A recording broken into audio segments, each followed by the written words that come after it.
The Nintendo Wii is one of my favorite consoles of all time, and I know it's getting cool to love on this. We're in the post-hate gimmick phase, but honestly, I have so many good memories attached to the system. Playing Wii Sports with my parents, playing Mario games at my friend's house, there are so many good memories that I've associated with this console. But it's not just memories. The Wii is genuinely a really well designed console. It's really sleek, it's got an amazing library, there's so much to love about this little package. I have always wondered though about many experiences that were lost from the Wii, either experiences that we did have but now don't have access to, or ones that were teased that we never really got to see. And that's why I decided to compile a list of them and talk about them and tell you the stories of them in this video. Please enjoy. The Wii Fit Body Check channel was a channel announced in 2008 and launched in 2009. It was a collaboration between Nintendo, Hitachi, Panasonic and NEC as a site tool to Wii Fit. The app allowed users to combine data from Wii Fit and personal trainer walking, in which you would be able to have health advice emailed to you through the service, which is why all these companies came together for this, as they all host very useful medical data. The software was originally launched for Panasonic and NEC's healthcare workers as an experiment, though eventually the software got a wider release within Hitachi, NEC's and Panasonic's own health services in April of 2009. This is however where a lot of the details of the channel start to run dry. While the pre-menu of the game was saved much like any other channel has been archived to this day, that was really it. We couldn't access any of the actual features that made this unique from any other Wii Fit app. The reason for this being that you needed an SD card which contained employee information from one of the companies I mentioned earlier, which no one really had access to. Besides the fact that we knew we needed an SD card, anything we really found out was that there was supposed to be an English localization of this channel called the Checkup channel. There was a video released by Luna Kiva which showed off many of the details of the channel, basically showing off the pre-menu like I stated earlier.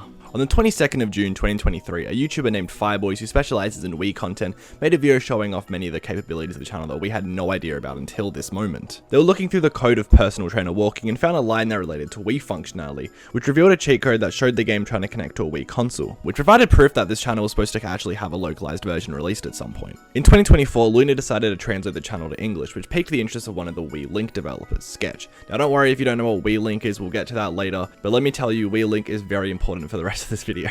Sketch was able to get through the SD card wall, which we thought was previously inaccessible. However, what they were able to discover was a bit limited because they didn't have access to a balance board, an SD card, and were running the software through an emulator. Not having a Wii balance board is crazy. I literally use mine as a blanket for those who sleep over.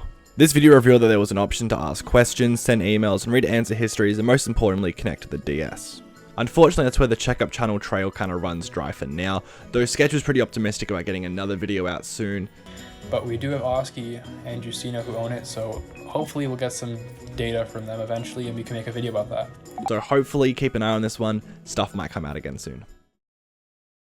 I feel like when we're talking about Wii Lost Media, the most important one to talk about is Wii Connect 24. Wii Connect 24 was the system's online platform, which lasted from the system's launch on November 19th, 2006, all the way until June 27, 2013. With the shutdown of the service, so many of the Wii's online capabilities were shut down, such as the Forecast channel, the News channel, Everybody Votes channel, and most importantly, the Nintendo channel. The Nintendo channel allowed for users to download DS game demos to their DS systems. All these demos and timed events are lost without Wii Connect 24. I actually did do a bunch of research on this and went into the Wii Link Discord server and asked them, hey, was the Nintendo channel archived to every capacity? And while the channel itself was definitely archived, I was more concerned about the game demos. Thankfully, I was reassured that a lot of these were saved on cartridges somewhere, but it still sucks they're not accessible to the average person, as I really loved the Nintendo channel as a kid. Another component that was lost with Wii Connect 24's shutdown was the online component of so many online games, such as Mario Kart, Smash Bros. Weirdly enough, Metroid Prime Trilogy actually lost a couple of features. In Metroid Prime Trilogy, you would connect to Wii Connect 24 for friend credits, where you would send your friend vouchers to help you unlock extras in the game, but now that Wii Connect 24 is shut down, there's no way to send vouchers to anyone, meaning you cannot 100% this game unless you download an alternative service. Like I was leading onto at the end of that sentence there, Wii Connect 24 is gone, but there are still so many fan alternatives out there, most notably Wii Link, which I actually decided to install myself on my Wii, and it works like a charm. It's so nice that these online features are preserved forever, and you can actually go on your Wii and still play Mario Kart with people in 2025. Like, that is 2 decades after the console came out. That's incredible. Super Meat Boy is one of my favorite indie games. It might actually be one of the first indie games I played and one of the first PC games I ever played. The fact that there was a WiiWare port of this game that got cancelled deeply saddens me. That would have been amazing to see. IGN covered the game a ton. There's a bunch of trailers and videos you can find on their YouTube channel. The creator of the game, Edmund McMillan, and his mum even have footage of them playing it together. There's a WiiWare website where you can still find the game online. There are promos for the game with the WiiWare logo and everything, but it got cancelled because of the WiiWare's file size limit, which was 40 megabytes, which is just such a Nintendo thing to happen. Like, really? 40 megabytes? Oh my god. Factor 5 was a development team that was pretty close to Nintendo during the N64 and GameCube days, giving them the Star Wars Rogue Squadron series of games which are much beloved to this day. They were developing several development pitches for the Wii, these being Icarus and wefly. Icarus was a reboot of the Kid Icarus series, which is just bizarre that it happened before Sakurai. The development didn't really go Nintendo's way, as Sakurai was still working on Smash Bros. Brawl, which heavily featured Pit, and the other one being wefly, and I am so saddened that this game never came out. Wefly was meant to be a Pilot Wings equivalent for the Wii, being based on an old tech demo that was shown at E3 2005.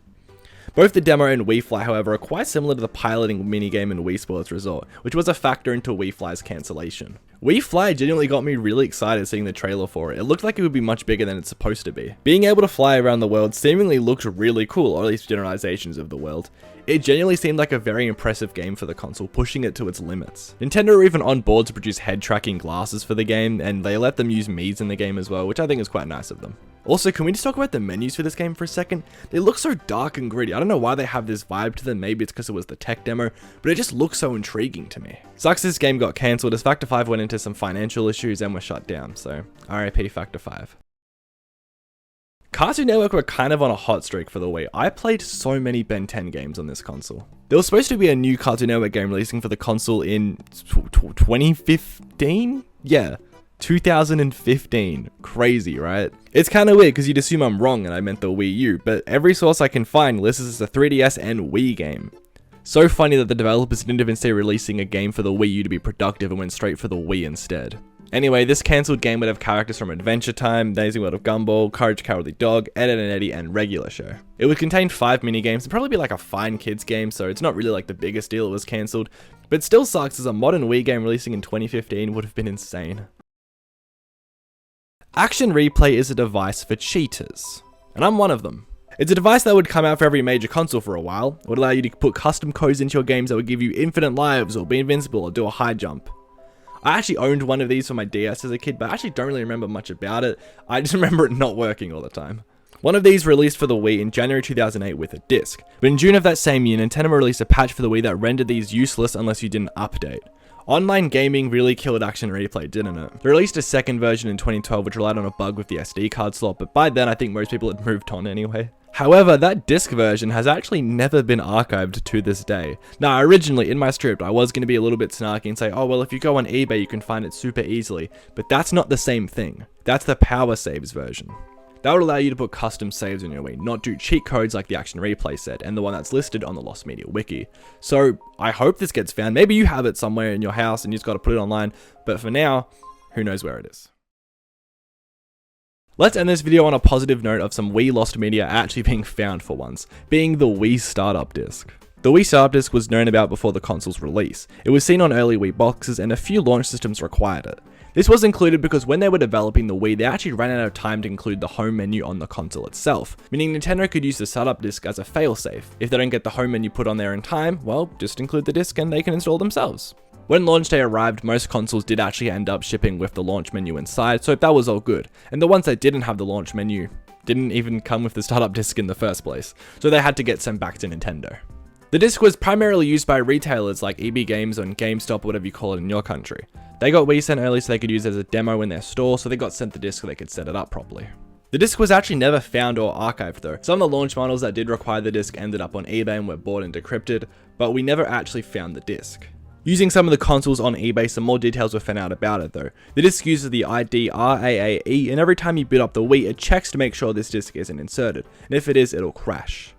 For many years, people have been investigating this, attempting to decrypt what we had from the Wii's that still had the setup menu on them, being able to get a menu, a look at the disc, the assets from the main menu, and some of the inner workings of the menu that still required a disc that was nowhere to be found. However, on one very fateful day in 2020, the Giga Leaks happened. The Nintendo Giga Leaks were one of the most insane moments to be a Nintendo fan, as we finally got confirmation that L was real all along. The leak also contained the disc image for the Wii Startup Disc, finally making this lost media found.